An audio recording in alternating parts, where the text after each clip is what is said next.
여러분 안녕하십니까? 금요일 밤 여수 MBC 뉴스데스크입니다. 오늘 여수를 출발해 강원도 양양으로 향하는 비행기 노선이 갑자기 결항돼 승객들이 큰 불편을 겪었습니다. 플라이강원이 비행기 임대료를 연체하면서 벌어진 일인데 승객들은 제대로 된 안내도 받지 못하고 비행기 대신 버스에 몸을 실었습니다. 보도에 김단비 기자입니다. 여수공항 내 플라이강원 안내데스크. 비행기를 타지 못한 승객들의 항의가 빗발칩니다. 오늘 오후 3시 여수에서 출발해 강원도 양양으로 가는 항공편 노선이 하루 전 갑자기 취소됐습니다. 결국 승객들은 버스표를 손에 쥔 채 비행기가 아닌 45인승 관광버스에 몸을 실었습니다. 1시간도 채 안 되는 거리를 쉬지 않고 달려야 6시간 만에 겨우 도착할 수 있습니다. 50분으로 오는 거를 이제 한 6시간을 가야 되니까 저희만 있으면 괜찮은데 얘는 애들 데리고 갈 생각 하니까 너무 막막해서 이제. 승객들이 항공사로부터 받은 안내는 문자 한 통이 전부였습니다. 제대로 된 영문도 모른 채 91명의 승객 가운데 49명이 버스를 타고 양양으로 향했고 나머지는 제주를 경유해 양양으로 가는 등 대체 수단을 스스로 찾아야만 했습니다. 대체 항공편을 준비해줘야 될 거 아니냐고 그랬더니 버스를 이동해 준다는 거예요. 황당했죠, 저희들. 그때부터는 여행이고 뭐고 제대로 뭐 눈에 들어오겠습니까? 일주일에 4번 여수와 양양을 오가는 플라이강원 항공편은 오는 26일부터 철수될 예정이었습니다. 하지만 비행기 임대료 체납으로 플라이강원이 가지고 있는 비행기 3대 중 1대가 사실상 압류당하면서 운항의 차질이 빚어졌습니다. 임대료가 조금 체납이 된 부분이 있어서 비행기 하나가 지금 어제부터 해가지고 하나가 그냥 그라운드 돼 있거든요, 계속. 기재가 부족하다 보니까. 한편 여수에서 양양으로 가는 항공기 운항 취소 전 오후 1시쯤에는 양양에서 여수로 오는 항공편도 결항돼 오늘 하루 양지역 승객들이 큰 불편을 겪었습니다. MBC 뉴스 김담입니다. 전남도청이 매년 예산을 편성해 전체 부서에 할당하고 있는 사무관리비 횡령 의혹에 대한 뉴스, 오늘도 이어가도록 하겠습니다. MBC 보도로 혈세가 부적절하게 쓰이고 있다는 사실이 알려진 뒤 전남도청 분위기는 무겁게 가라앉았습니다.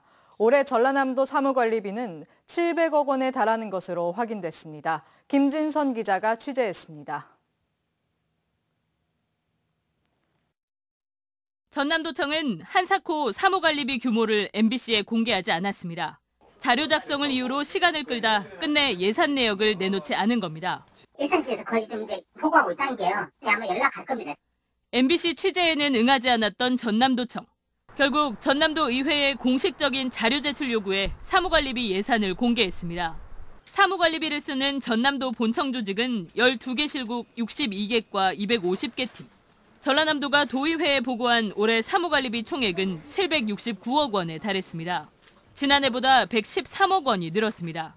그런데 사무관리비는 스마트워치와 태블릿 PC 등 고가의 전자제품을 비롯해 건강보조식품, 소소한 생활용품까지 사적 물품을 사는 쌈짓돈이 됐습니다. MBC 보도 직후 전남도청 고위 간부들이 오늘 긴급회의를 했지만 도민 사과 등 세금 횡령 의혹 등에 대한 공식 입장은 내놓지 않았습니다. 이거에 대해서 어떻게 할 것인가라는 고민은 1차 고민은 했습니다. 어떻게 해야 될 것인가에 대해서는 아직. 하지만 전남도청 공무원들 사이에서는 자성의 목소리와 비판이 교차하는 분위기가 감지됐습니다. 사무관리비의 사적 사용은 오랜 관행이었다. 예산 결재권자인 간부들의 책임 없이 힘없는 서무 담당자들의 일탈로만 봐서는 안 된다는 지적이 공무원 노조 홈페이지에 이어졌습니다. 이런 가운데 공무원 노조 홈페이지가 돌연 접속이 안 되는 일까지 빚어졌습니다. 노조 핵심 관계자와 접촉을 시도했지만 연락이 닿지 않았습니다. 그것도 보고 시작하셨어요. 전남도청 노조 홈페이지요. 네. 지금 서버가 저번에도 한번 그러더니 갑자기 다운됐다. 한편 정의당 전남도당은 전라남도의 사무관리비 부정 사용에 대한 철저한 감사를 촉구하고 공직기강을 확립하는 계기로 삼아야 한다며 비판했습니다. MBC 뉴스 김진선입니다. 사업 시행자 변경 등으로 지연되고 있는 순천 해룡산단 개발 사업이 새로운 국면을 맞았습니다. 조만간 새로운 사업자가 공사를 위한 사전 절차에 들어갈 예정인데 2차 전지 관련 기업 유치 작업도 본격화할 전망입니다. 문영철 기자입니다. 순천 신대지구 인근에 위치한 해룡산단 부지입니다. 2-1단계 부지는 지난 2017년 조성이 완료돼 분양률 100%를 달성했지만 바로 옆 2단계 부지는 아직 첫 삽도 뜨지 못했습니다. 해룡산단 개발을 맡았던 대우건설이 낮은 수익성을 이유로 사업을 포기했기 때문입니다. 지난해 8월 새로운 사업자 선정 절차를 통해 우선 협상 대상자가 결정됐지만 금리 인상 등의 영향으로 사업 자금을 확보하는 데 어려움을 겪어 개발이 또다시 지연되어 왔습니다. 다행히 경제청과 업체 측이 최근 사업 이행 협약을 체결하면서 산단 개발을 기대할 수 있게 됐습니다. 대출을 해야 되는데 그 대출 금리가 워낙 높다 보니 그 사업 시행이 조금 어려웠었습니다. 올해부터 좀 금리가 좀 떨어지고 자금 확보 여력이 생겨서 해룡산단 2-2단계 개발 면적은 60만 8천 제곱미터에 투입되는 사업비는 1,470억 원. 다음 달 사업 시행자 지정을 시작으로 개발 계획 변경과 토지 보상 등의 절차를 거쳐 내년 1월쯤 공사에 들어갈 것으로 보입니다. 해당 부지는 광양만권 산업단지 가운데 가장 빨리 분양할 수 있는 곳으로 2025년 1월이면 기반 시설이 조성돼 기업들의 입주가 가능해집니다. 광양경제청은 지역경제 파급 효과를 극대화하기 위해 2차 전지 관련 기업들을 집중적으로 유치하겠다는 계획입니다. 화학 산업도 상당히 발전돼 있고 또 철강, 금속 산업도 자리를 잡고 있는데 기존에 있는 이런 산업들하고 상당히 유기적인 이런 관계가 아마 형성이 될 것으로 봅니다. 경제청은 공장 용지 부족 현상을 해결하고 기업 유치를 지속적으로 이어가기 위해 율촌 2산단 조성 작업에도 속도를 낼 방침입니다. MBC 뉴스 문형철입니다.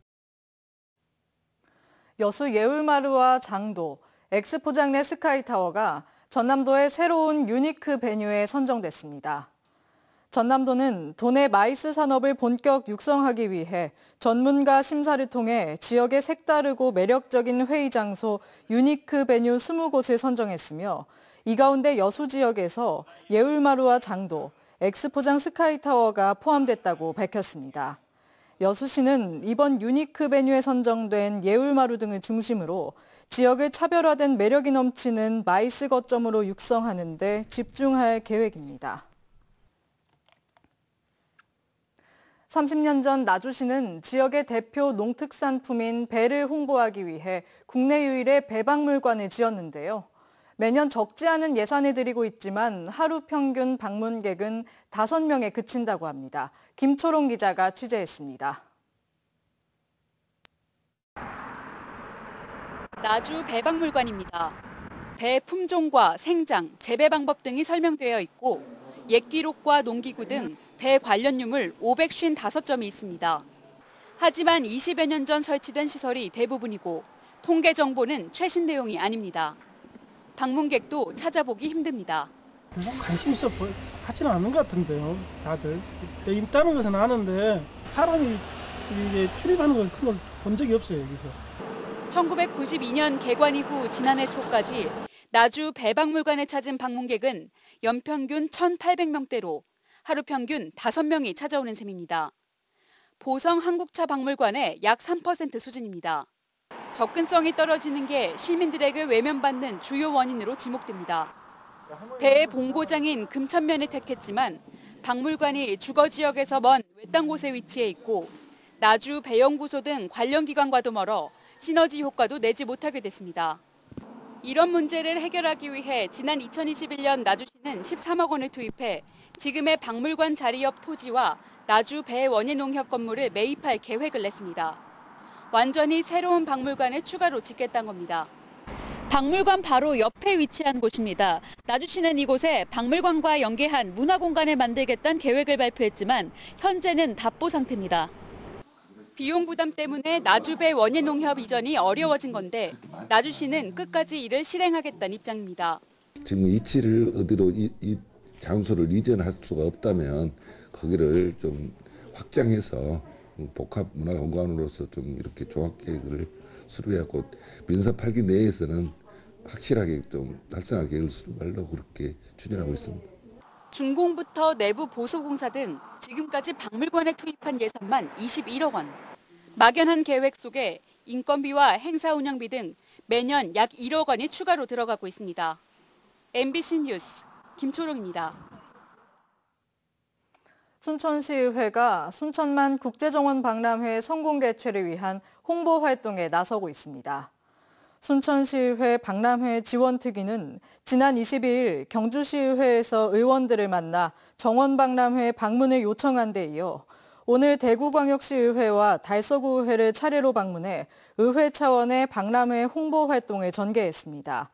순천시의회는 이번 특위 차원의 홍보 활동을 통해 타 시도의회의 정원박람회를 적극 알리고 있으며 앞으로도 의회 차원의 홍보 활동을 지속적으로 전개하겠다고 덧붙였습니다.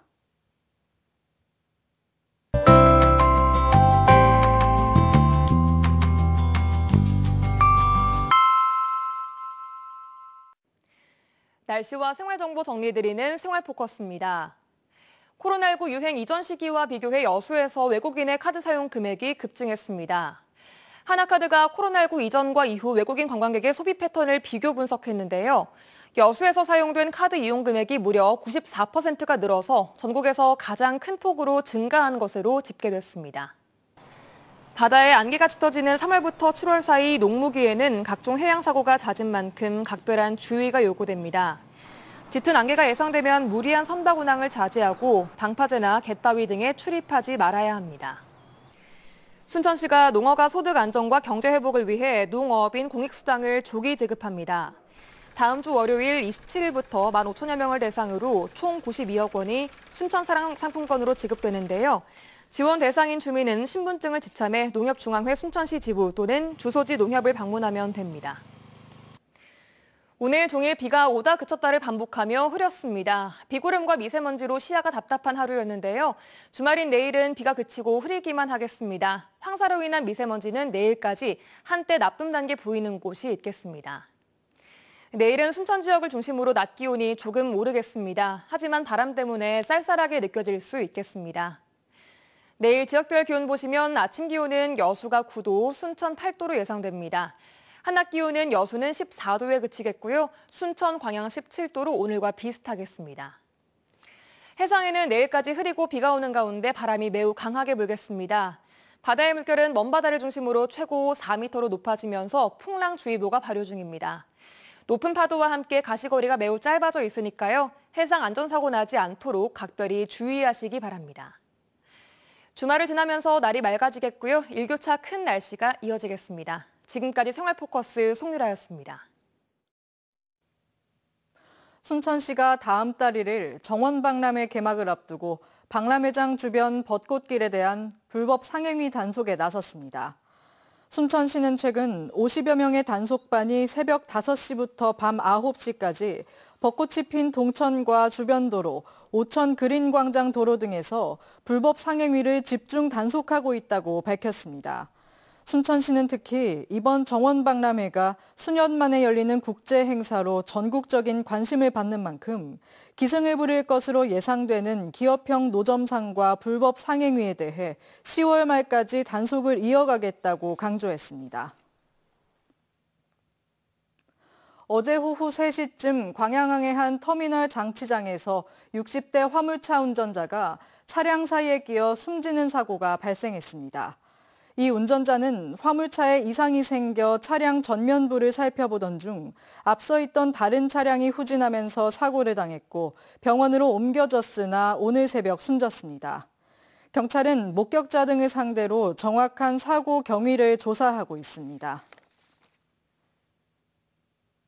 스마트팜 혁신밸리에서 청년 교육생들이 수확한 농산물이 이웃사랑 나눔 행사에 사용되고 있습니다. 고흥군은 최근 지난해 선발된 3기 교육생들이 직접 생산한 토마토와 멜론, 딸기 등 200만 원 상당의 농산물을 관내 드림스타트 대상 아동들에게 전달해 수확의 기쁨을 함께 나눴다고 밝혔습니다. 고흥군은 앞으로 지역 내 취약계층을 스마트팜 혁신밸리로 초청해 나눔 활동과 함께 직접 농산물을 수확하는 체험 프로그램도 마련할 계획입니다. 어제 국회에서 처리된 양곡관리법이 의장 중재안으로 가결되면서 원안에서 후퇴했다는 지적이 나오고 있습니다. 당초 본회의에 상정됐던 양곡관리법은 쌀값 5% 이상 하락, 초과 생산량의 3% 이상 쌀을 의무 매입하는 내용을 담고 있었지만 국회의장 중재안을 통해 비율이 조정됐습니다. 이에 반발해 양곡관리법 개정을 주도했던 민주당 서삼석 의원을 비롯해 정의당과 무소속 의원 3명 등 모두 7명이 표결에서 기권했습니다.